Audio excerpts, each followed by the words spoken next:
स्वागत है भाई, स्वागत है, मोदी जी का स्वागत है। महाराष्ट्र की आखिरी रैली में प्रधानमंत्री मोदी गजब कॉन्फिडेंट थे। संभाजी में उन्होंने सीएम एकनाथ शिंदे का नाम लेकर तारीफ की, लेकिन अगले सीएम का संकेत नहीं दिया। मुंबई में उन्होंने महायुति सरकार बनाने का एडवांस निमंत्रण बांट दिया। संकेत यहाँ भी नहीं दिया कि अगले सीएम शिंदे ही होंगे या कोई और। महायुति की नई सरकार के शपथ ग्रहण की तैयारी भी करनी है। शपथ समारोह का आपको निमंत्रण देने के लिए आया हूं। सबसे ज्यादा निवेश फॉरेन डायरेक्ट इन्वेस्टमेंट अगर कहीं हुआ है तो वो मेरे महाराष्ट्र में हुआ है। शिंदे जी, इसके लिए भी आपको और आपकी टीम को बधाई। शिंदे का नाम लेकर तारीफ करने का मतलब लोग अपने हिसाब से निकाल सकते हैं। मोदी अमित शाह ने पिछले दिनों ऐसे ही देवेंद्र फडणवीस का भी नाम लिया था। जहां गया वहां एक ही बात है, महायुति की सरकार बनानी है, देवेंद्र भाई को विजयी बनाना। इस तारीफ ने भी अटकलें छेड़ी थी कि क्या ये देवेंद्र फडणवीस को एकनाथ शिंदे से ऊपर रखने का, क्या सत्ता मिलने पर ही उन्हें सीएम बनाने का संकेत तो नहीं। राजनीति संभावनाओं का नाम है, तो आइए हम भी कुछ संभावनाएं तलाशते हैं कि महाराष्ट्र का मुख्यमंत्री कौन बन सकता है, क्यों बन सकता है, कैसे बन सकता है। तो महाराष्ट्र के पास दो चॉइस है, महायुति या फिर महाविकास अघाड़ी। दोनों में ही सीएम के तीन दावेदार हैं। महायुति में एकनाथ शिंदे हैं, फिर देवेंद्र फडणवीस, फिर अजित पवार। वहीं महाविकास अघाड़ी में उद्धव ठाकरे पहले दावेदार बने हुए हैं। नाना पटोले, सुप्रिया सुले का नाम भी लगातार चर्चा में बना हुआ है।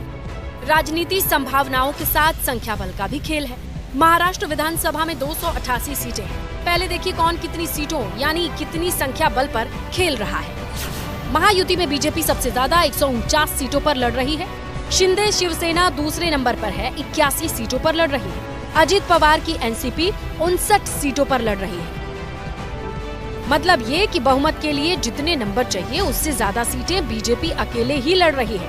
इसीलिए महायुति की सबसे बड़ी पार्टी वही बने, इस पर कोई शक नहीं होना चाहिए। महाअघाड़ी में देखें तो कांग्रेस सबसे ज्यादा 101 सीटों पर लड़ रही है। उद्धव की शिवसेना के 95 उम्मीदवार हैं। शरद पवार की एनसीपी के 86 कैंडिडेट चुनाव में हैं। ये तो रहा संख्या बल। अब संभावनाओं पर आते हैं। गठबंधन की राजनीति में बड़ी पार्टी का ही पीएम या सीएम बने ये जरूरी नहीं। राजनीति में उदाहरण भरे पड़े हैं। एकनाथ शिंदे शिवसेना तोड़कर आए थे तो बीजेपी के पास उन्हें सीएम मान लेने के सिवा कोई रास्ता भी नहीं था। अब वो मजबूरी नहीं है। फडणवीस ने ताज़ा इंटरव्यू में एक तरह से इशारों में कह दिया कि मैं सीएम रह चुका हूँ, ऐसे में कब तक डिप्टी सीएम बनाया जाता रहूंगा। उस समय मैंने ये जरूर कहा था पार्टी को कि देखिए, अगर मैं इस सरकार में जाता हूँ तो लोगों को लगेगा कि भाई ये पद के लिए इतना लालची आदमी है। हालांकि महायुति की ऑफिशियल लाइन ये है कि सीएम नतीजों के बाद तय होगा, लेकिन जाहिर है फडणवीस उस वक्त के आज्ञा पालन का अब इनाम चाह रहे हों। हालांकि नए शिगुफे छोड़ने वाले महायुति में कम नहीं हैं। हम तय करेंगे अपने कार्यक्रमों के आधार पे। नेता किसे तय करना है वो पार्टी खुद करेगी, लेकिन देवेंद्र जी की राह आसान नहीं। बीजेपी के भीतर भी बहुत दावेदार हैं। भाग्य से छींका फूटने की उम्मीद अजित पवार को भी है, लेकिन सीधे नहीं दर्शा रहे, ऊपर से ही शो ऑफ कर रहे हैं कि वो इन सीएम वीएम के चक्करों में नहीं पड़ते। मैं महायुति का एक घटक हूँ। हमारे महायुति का ज्यादा से ज्यादा सीटें जिताने का हमारा इरादा है। किंग मेकर है, उसमें मुझे बिल्कुल दिलचस्पी नहीं है, बिल्कुल नहीं है। एक अनार कई दावेदार वाला हाल महाविकास अघाड़ी में भी है। उद्धव ठाकरे की बतौर सीएम कार्यकाल पूरा न कर पाने की पीड़ा बार बार उनके नेताओं के मुंह पर आ ही जाती है। कुछ भी हो, मुख्यमंत्री उद्धव साहब ठाकरे ही होंगे। मैं ये जरूर कहूंगा कि महाराष्ट्र की जनता चाहती है कि उद्धव ठाकरे मुख्यमंत्री। शरद पवार की एनसीपी भी संकेत दे चुकी है कि जब हर पार्टी अपना सीएम बनाने का सोच रही है तो वो भी सुप्रिया सुले को ही सीएम बनवाने का ख्याल क्यों न पाले।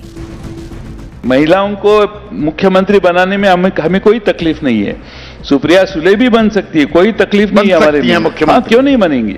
जो सबको अप्रूव है वो तो बनेंगी। वैसे शरद पवार कह चुके हैं कि कम से कम उनकी पार्टी का तो सीएम नहीं बनने जा रहा, लेकिन ये हिस्ट्री है, पवार की कोई बात कभी पत्थर की लकीर रही ही नहीं है।